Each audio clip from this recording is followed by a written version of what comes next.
Hello fellow Clashers, this is Kairos time, out with my second video. You'll notice I got a new microphone, so it's a lot easier to hear me and understand what I'm saying. Today we're going to be going over one of my favorite decks to play around with. Now it requires that you have 3 different legendaries. This is commonly known as the payfecta deck. They call it the payfecta deck because, well, it requires 3 legendaries, and usually people that have that kind of a deck are people that are paying money. So luckily I haven't had to pay a single cent on those legendaries, but that's another story. So today we're going to be I'm going to do a little bit of a guide on how to use this type of a deck. It looks like it is a really easy deck because of the 3 different legendaries that it has in it. However, one thing you have to realize is that people are getting better and better at figuring out how to counter legendary cards. And especially when it comes to tournament gameplay, a lot of people have legendary cards. And so you're going to be seeing more and more decks like this as long as the legendary cards remain at the power level that they are. The really nice news about this is that Supercell has actually said that they are planning to make legendary cards more obtainable. Now, how they're going to do that, I don't know, but that does mean that for you, those of you that are maybe missing 1 or 2 of these cards, maybe all 3, you have some good chances of getting these cards later on. So what we're going to do today is I'm going to show you some different gameplay with me using this deck, but I'm also going to give you a little bit of an instruction on how to use this deck. Now, the idea behind the legendary payfecta deck is that you have your miner getting back to distract the tower while either the Ice Wizard or the minions or the mini P.E.K.K.A. get to the tower, and everything else in there, the goblins and the Ice Spirit along with the Zap, is there just for support. You can make amazing elixir trades with the cards that I've added in there. That Ice Spirit is such a powerful asset when it comes to this deck. I've messed around with the different variations of this deck, and this is by far my favorite. Adding those Ice Spirits make it give this deck so much extra versatility. So we're going to be talking about a little bit about that today. Now I want to give a big shout out to Clash Royale ESG on Twitch. He is frequently putting out tournaments out there. You can follow his channel. I'll try and find a link and put it in the description below so that if you're looking for some tournaments, you can find his. He does them pretty frequently, so he's definitely worth watching and looking out for. Now, in this tournament, I was actually at the grocery store when my friend texted me and told me that this tournament was going on. So I hurried, grabbed my groceries, checked out, and made it back, and I had 13 minutes to play in this tournament, so I didn't get quite as far as I wanted to, but I'm going to be showing you how far I was able to get in this tournament in just 13 minutes. So we're talking 3-4 matches, or 4 5, I don't know, but anyways, let's go ahead and get started. So right now we're facing an Ali. Now he's got a golem deck, which means that his pushes are going to be a lot more slow than mine are. This is a really fast type of deck. Its average elixir cost is 2.6, which means that I'm going to be placing down a lot more cards than he is, which means that I've got to make sure that he does not get the value out of his more costly cards like his golem, by playing lesser costing cards or multiple different types of cards. Now you'll see right here, one thing that I really love about that Ice Spirit is just sending it down with little minions and goblins can actually do a lot of damage because it distracts the tower, freezes it for 2 seconds, and lets those small units do some pretty good damage if your opponent is not going to be defending against that.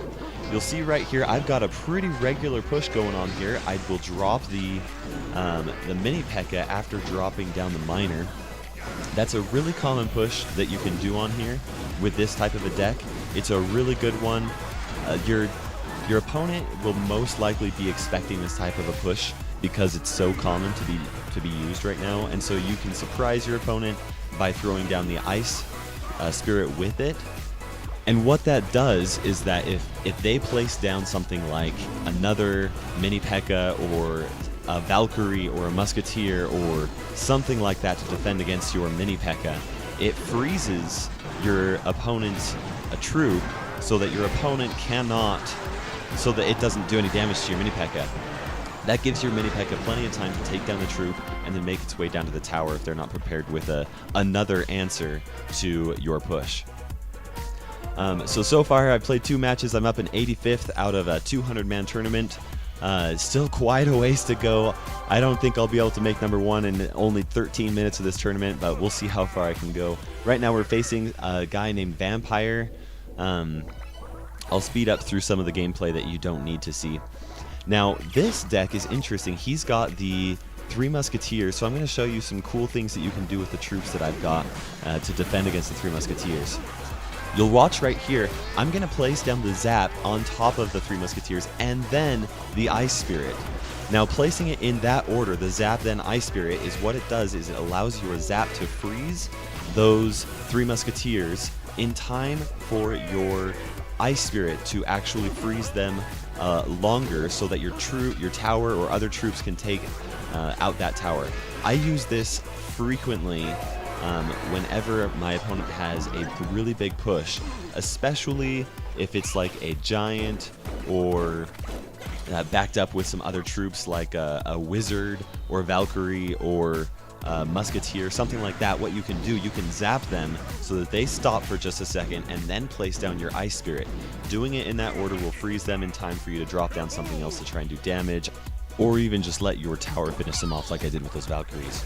At this point, Vampire knows that I've won. He's kind of just messing around, having some fun.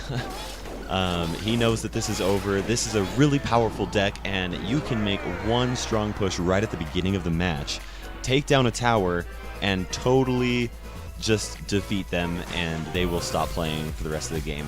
That's how powerful this is, this type of a deck. Thank you so much for watching today, everybody. I'm going to be doing a part 2 on this so that you can see even more gameplay on this deck and learn how to use it. I really appreciate your feedback that you've given me. You've given me some wonderful ideas on how I can improve my videos. Keep on staying tuned. If you're interested in watching more gameplay on this and seeing how I do in the 13 minutes of this tournament, go ahead and hit that like and then subscribe. We'll talk to you later.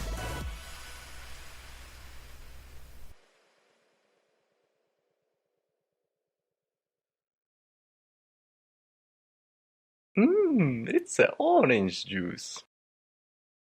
Sup everyone, this is Yarn from Orange Juice. In this video I'll be talking about how to use lightning. There are 3 fundamental concepts you need to understand before using lightning. Number 1, you need to know how much damage it does to the crown tower. Number 2, unlike Zap, lightning only hits up to 3 targets. Number 3, the lightning bolt targets the highest health units. In this scenario, Dragon, then Bomber, then Skeleton.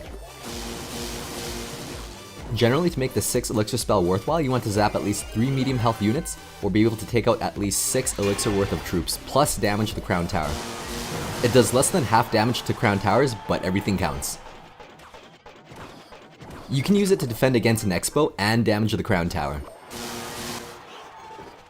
Lightning can be used defensively if they have 3 medium health, high elixir cost troops. Since the AI targets highest to lowest, you don't need to worry about the skeletons, wiping out that 12 elixir army for the cost of 6. Some of my favorite units to zap are Hog, Cannon, Balloon, Elixir Pump, Inferno, Mortar, Prince, P.E.K.K.A., Tombstone, Barb Hut, Wizard, Bomb Tower, Musketeer, and Goblin Huts. A personal favorite strategy I use is taking out a Tesla, a medium health troop, and damage to the crown tower. You just have to send in a low cost troop and time it to activate the Tesla. One strategy that helped me reach 2,000 trophies was to zap the crown tower for a clutch victory, but you need to know the exact damage it does to crown towers. If you don't know how much damage your lightning card does to crown towers, it could cost you the game.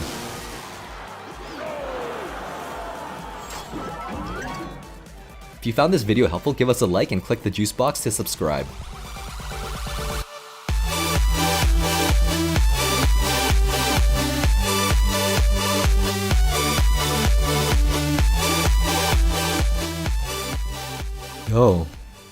Click subscribe already.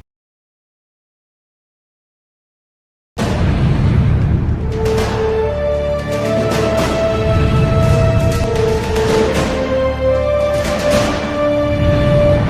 up? Today I'm going to be showing you my Minecraft world.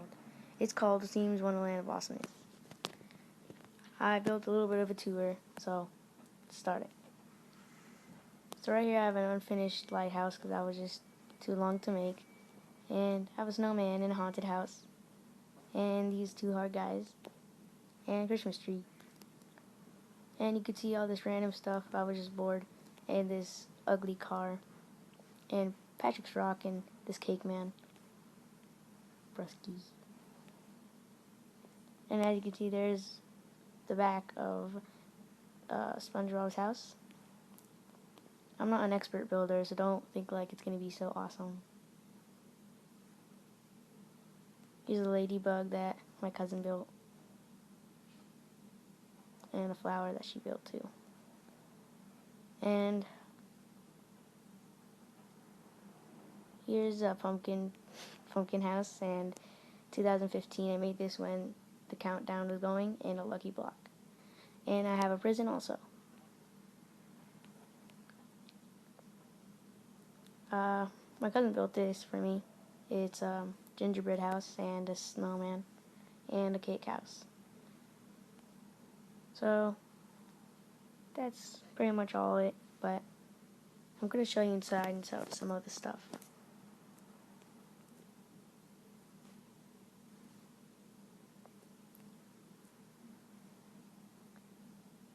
So here's like the walkway.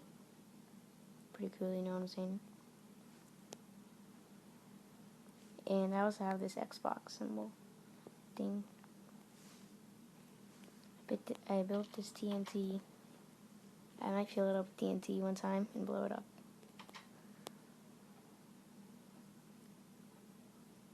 And we're gonna go into the haunted house. It's not that scary, but I was bored.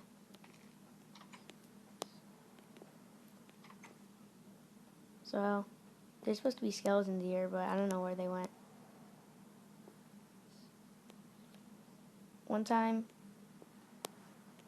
I was down in the walkway and there was fire right here instead of these cobwebs, and I didn't think of fire burning down the coal, but it makes sense. And then it just burnt down almost all of it, and I had to put water everywhere. It took forever.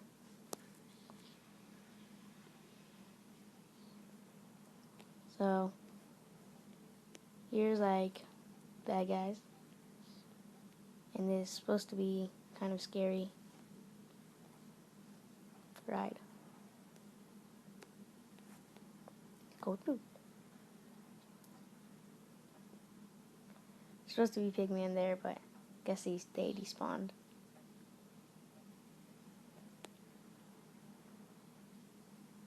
I don't know why that happens, but it kind of goes with the haunted house thing, because you just drop down for some reason. And here's a little maze. This was supposed to be where the haunted house was, but it was too small, so we just turned it into a maze.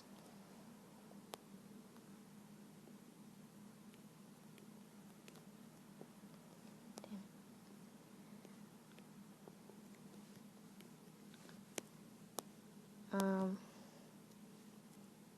here it is. Made it out. Here's, I'll show you inside the car. Pretty ugly.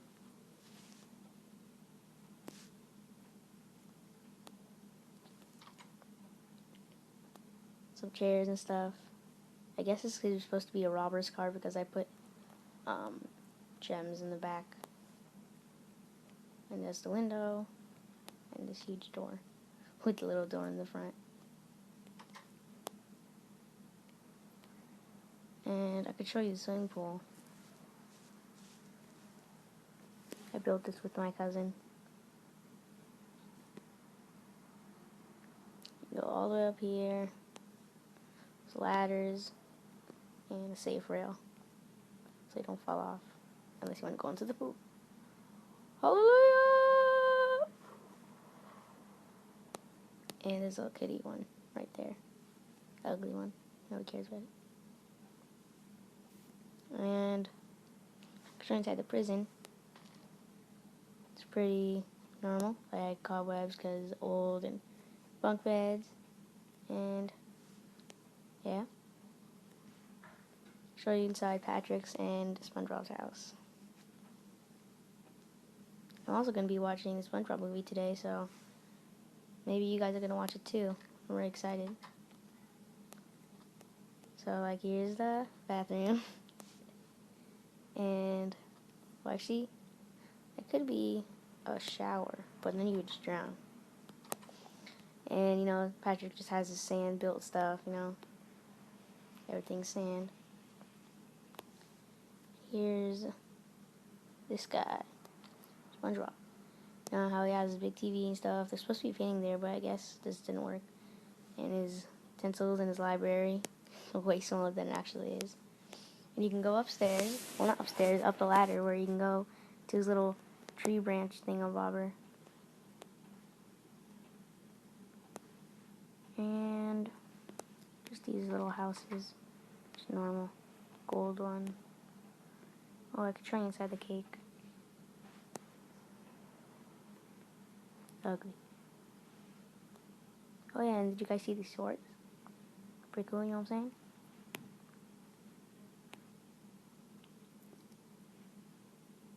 So, I have some torches here just in case. And welcome to the cake room. I haven't seen this actually. So, seems pretty like normal. Cake inside cakes. Watermelons, I don't want them alone. And that's pretty much it. So I hope you guys enjoyed this video with Seams Wonderland. And I'll see you guys next time. Bye! What's going on, guys? Right here. So today we're starting a new little series called Tips and Tricks How to Be a Better Brawler. So I'm going to be walking through certain characters in the series so that you guys can become a little bit more comfortable with Brawl Stars. Before we start, why don't we go take a look at the tier list. As you can see, Piper's at a 9, so pretty good. As we scroll down, it's a great website if you guys want to check it out, just to keep accustomed with the tier list. But today we're going to be talking about Nita. She's a great common character. If you guys are looking to get good with a certain character, I'd really recommend starting with her. As you can see, her best stat is utility, and why that's so high is from her usage of her special, which is she summons a bear. And the reason it's so good is because you can use it for several different things, such as attacking. You can use it for defense. You can create little choke points to push back characters, other people you're playing with. So yeah, just all around a great character. She does a lot of damage. But yeah, so why don't we go back to Brawl Stars. So yeah, I have a few recorded games. I'm going to be talking over them. I just wanted to be able to talk to you guys a little bit more clearly, just so I'm not distracted by the gameplay. So yeah, why don't we get into that? See you in a bit. Hey guys, so we're back. We're going to start the game off with a little smash and grab. It's one of my favorite game modes. Nita is really good on this game mode just because she's so good at pushing them back, so you can control the center mine. So we're going to start off. I like to go in the rough when I can, just so you can sneak up on them, because Nita doesn't have the longest range. Just so you can get a good angle on them. As you can see, we took down Bo, and we took down Colt. So just kind of picking your moments when to come in. Unfortunately, Bo gets me here. Picks up my gems. So on our way back, let's see what we can do. Just really trying to keep control over that center mine is really important in smash and grab. Pushing them back as much as you can.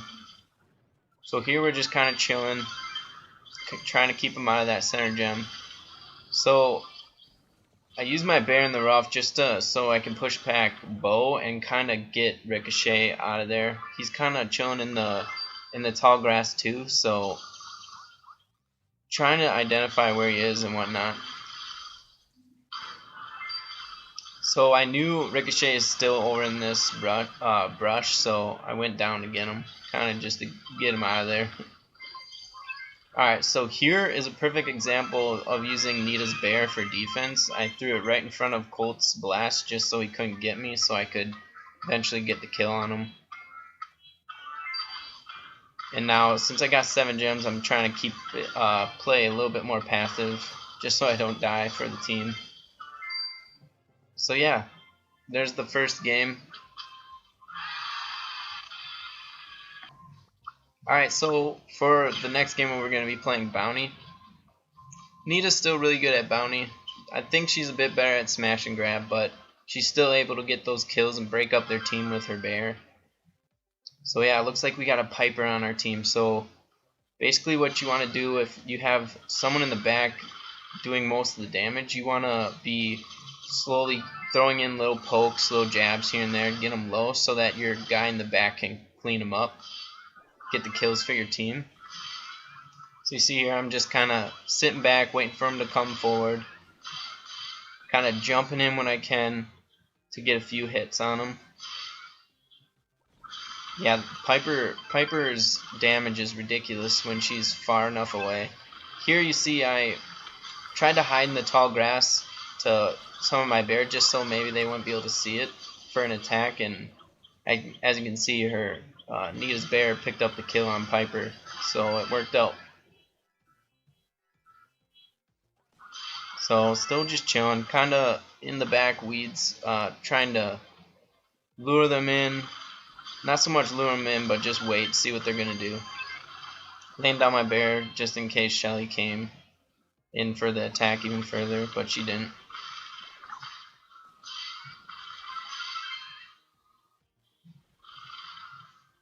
So just kind of playing passive. Their team is playing really far back in their base, so it's not like I can storm in and do a whole lot of damage without them piling on me. So just kind of staying back. Our team is winning, so we don't really have to do much. Picked up the kill on Colt there. Trying to dodge Piper's shots as best I can.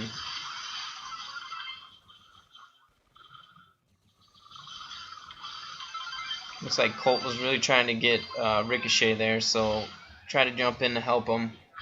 Always looking out for your teammates, especially when he's got 3 kills. That can really help the other team if the other team were to kill Ricochet there.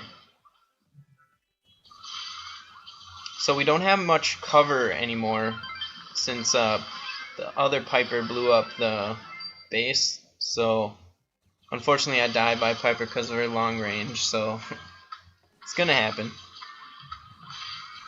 We're winning, so side play a little bit passive, though if I die it really doesn't matter.